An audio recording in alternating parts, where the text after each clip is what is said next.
औज़ुबिल्लाहि मिनश्शैतानिर्रजीम बिस्मिल्लाहिर्रहमानिर्रहीम।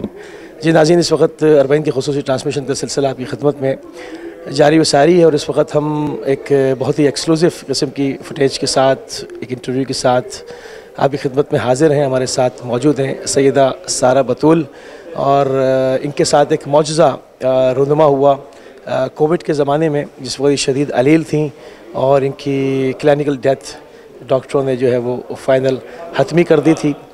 तो उसके बाद क्या हुआ, किस तरह से इनको एक नई ज़िंदगी मिली, ये इन्हीं से जानते हैं। अस्सलाम वालेकुम सिस्टर। जी वालेकुम अस्सलाम।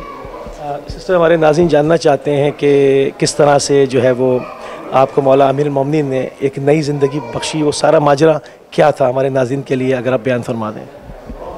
जी बिस्मिल्लाहिर्रहमानिर्रहीम, अस्सलाम वालेकुम। मेरा नाम सैयदा सारा बतूल है, लाहौर पाकिस्तान से ताल्लुक़ है मेरा।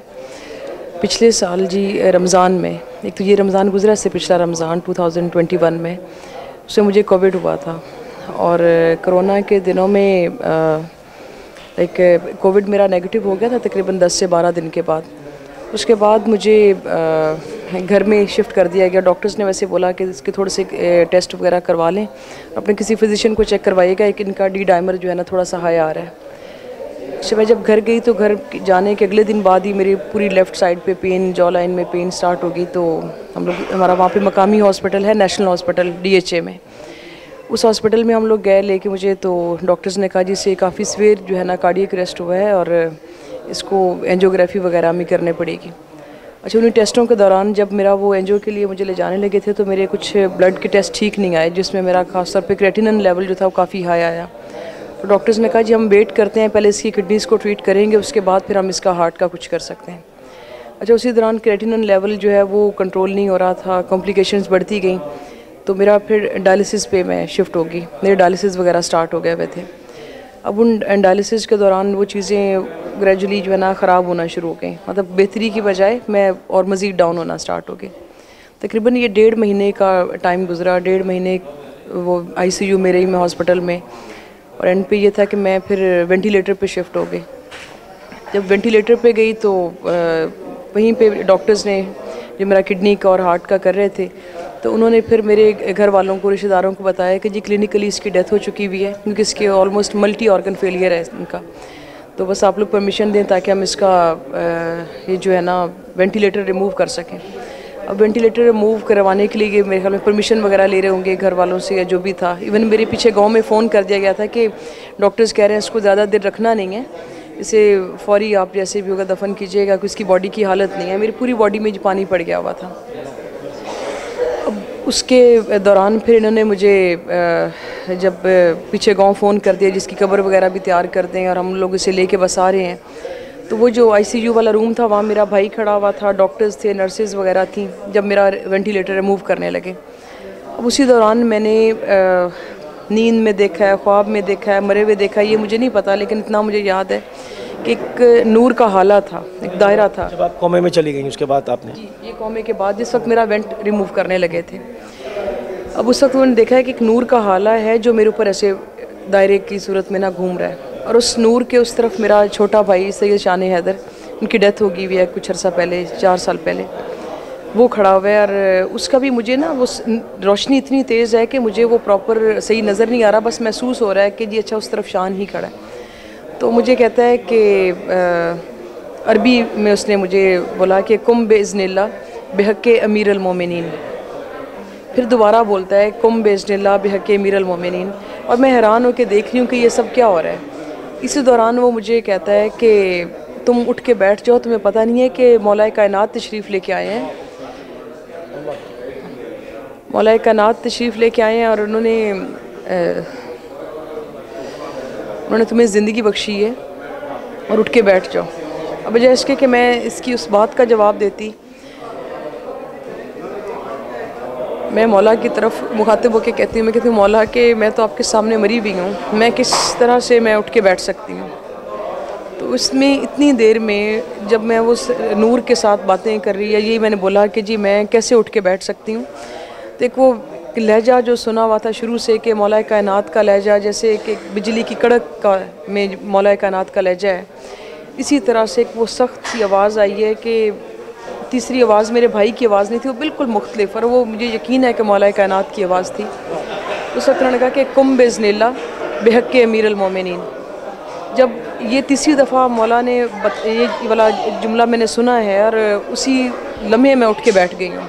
जब मैं उठ के बैठी हूँ तो एकदम वो डॉक्टर्स और मेरे वो जो रिश्तेदार थे या जो भी वहाँ पे खड़े थे, एकदम डर के पीछे हो गए कि ये कैसे हो सकता है। तो तब मुझे अचानक सडन जब उठ के बैठी तो उनके लिए तो एक सरप्राइजिंग था, वो सब डॉक्टर्स वगैरह सब पीछे हट गए, नहीं आप ही कह रही हैं। बिल्कुल, जब पीछे हटे ना तो उस वक्त मैंने फिर कहा कि मैंने अपने भाई को इशारा किया कि मुझे जो है ना कॉपी पेन ला दो, मैंने कुछ लिखना है। कि मैं बोल सकती नहीं थी, मुंह में वेंटिलेटर वाला वो आला लगा, पाइप लगा हुआ था। तो मैंने फिर वो उसने मुझे कॉपी पेन दिया, तो मैंने उस पर लिखा कि मुझे मौला कायनात ने ज़िंदगी बख्श दी है, तो ये मेरी मशीन वगैरह उतरवा दो, मुझे मेरी ज़िंदगी को कोई ख़तरा नहीं है। उसने वो जब डॉक्टर्स को दिखाया तो डॉक्टर कहते हैं कि नहीं, ये हम इसकी पूरी बॉडी जो है वो डिपेंड कर रही है वेंटिलेटर पे, हम एकदम से नहीं उतार सकते, तो हमें ग्रेजुअली उतारना होगा इसका वेंटिलेटर। क्योंकि मैं उस वक्त बिल्कुल अपने आप को ठीक महसूस कर रही थी। मैंने दोबारा कहा कि प्लीज़ ये उतार दें, मुझे इससे तकलीफ़ हो रही है।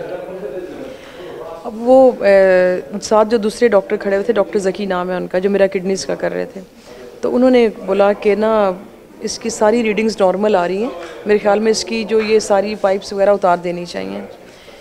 17 रमज़ान को 1.5 महीने के बाद जी मौला ने मुझे शफा दी, ज़िंदगी दी दोबारा। 17 को वो ये वाक़या हुआ। 19 रमज़ान शब ज़रबत में मौला कायनात के कदमों में थी, 2 दिन के बाद। उसमें मेरे यहाँ पे पहुँचने में सबसे बड़ा हाथ जो यहाँ पे सैयद का था, और यहाँ पे जो अमला था जो मेरे लिए दुआएं कर रहा था। और लाइव में उस वक्त ये था कि मैं मौला के हरम में मेरे लिए दुआएं चल रही थी सब, और ये लोग शाहिद भी थे इन सारे वाक़यात के, क्योंकि वीडियो पे मेरी ज़ियारत करवाई जाती थी मौला हुसैन के हरम की। तो इसी वजह से उन्होंने फिर मुझे वहीं पे इमरजेंसी वीज़ा दिया कि तुम यहाँ फ़ौरन आओ और यहाँ पे आके अपना पूरा मौजज़ा जो है ना वो सबको सुनाओ। और साथ ही फिर मुझे उनकी सैयद की तरफ से वो तहय्यात जो है वो जी, ये इसमें है मैनेजमेंट के ही हैं लोग जी। इसमें अंडर तो सैयद अली सिस्तानी के आते हैं ये सारे, और फिर सैयद सादुद्दीन हाशिम है, तो इन लोगों ने बेसिकली मुझे करवाया था। तो उसमें उन्होंने मुझे तहय्यात वीज़ा दिया यहाँ का, और उसके अलावा हरम में मेरी नौकरी है, वरना कोई भी यहाँ पे हरम में फ़ॉरनर कोई जॉब नहीं कर सकता। मैं वाहिद फ़ॉरनर हूँ जिनको इनके कहने पे यहाँ पे जॉब दी गई है। अभी भी आती हूँ, मतलब वो एक खुदामा का कार्ड बना हुआ है, जब भी आती हूँ आके जो चंद लम्हे हैं वो यहाँ पे आके मौला के हरम में नौकरी वगैरह करती हूँ। अब क्या मैसेज देंगी जो हमारे नाज़रीन इस वक्त देख रहे हैं? बाज़ लोग के जब हम जैसे प्रोग्राम्स वगैरह करते हैं तो लोग फ़ोन करते हैं, हम हमेशा ये कहते हैं कि हाजत बयान नहीं करनी है, वो सब उनको सब पता है, खुदा जानता है, और सिर्फ अहले बैत का वास्ता दें, मौला हुसैन का वास्ता दें। तो बहुत सारे लोग इस वक्त भी देख रहे होंगे, हर इंसान के पास हाजतें, उनके लिए, उनके दिल की ढारस के लिए कोई मैसेज? बिल्कुल मैसेज है जी। हमारे कुछ जो हम कमज़ोर ईमान के लोग हैं जी, हमें एक लम्हे के लिए कोई चीज़ नहीं मिली तो हम दर बदर वो कहते हैं ना कि हम अपना ट्रैक चेंज करना शुरू हो जाते हैं। हकीकत ये है कि इनकी ठोकर में कायनात को रख दिया गया। जिस तरह इन्होंने उसकी ज़ात को मनवाने के लिए कुर्बानियाँ दी हैं, उसी तरह से फिर उसकी ज़ात ने इनके इख्तियार में सब कुछ दे दिया। अब ये मेरा एक वाक़या, और ऐसे कई लोगों के साथ ये वाक़यात हुए हैं कि किसी को ज़िंदगी अता होगी, किसी को शफा अता होगी, तो ये कौन दे रहा है? आज जाके हम जब मांग ही इनसे रहे हैं तो इसका मतलब अता भी यही कर रहे हैं। अच्छा, आप एक चीज़ और जिक्र कर रही थी, अभी इंटरव्यू से पहले हमारी बात हुई कि पेस मेकर का आप बता रही थी, मैं चाहूँगा वो भी ऐड करें इसमें। अच्छा जी, मेरा वैसे एक बड़े अरसे से एक प्रॉब्लम स्टार्ट हुई थी, मुझे टैकीकार्डिया का एक इशू था, और उन दिनों में मेरा यही था कि पेशावर हयाताबाद में एक डॉक्टर थे, उनसे टाइम ले चुके हुए थे। तब मुझे कोविड वगैरह नहीं था, बल्कि कोविड का नामो निशान भी नहीं था जब ये टैकीकार्डिया का इशू चल रहा था। तो टेस्ट वगैरह सारे कंप्लीट था, मुझे नॉन पेस मेकर लगाना था वहाँ पे।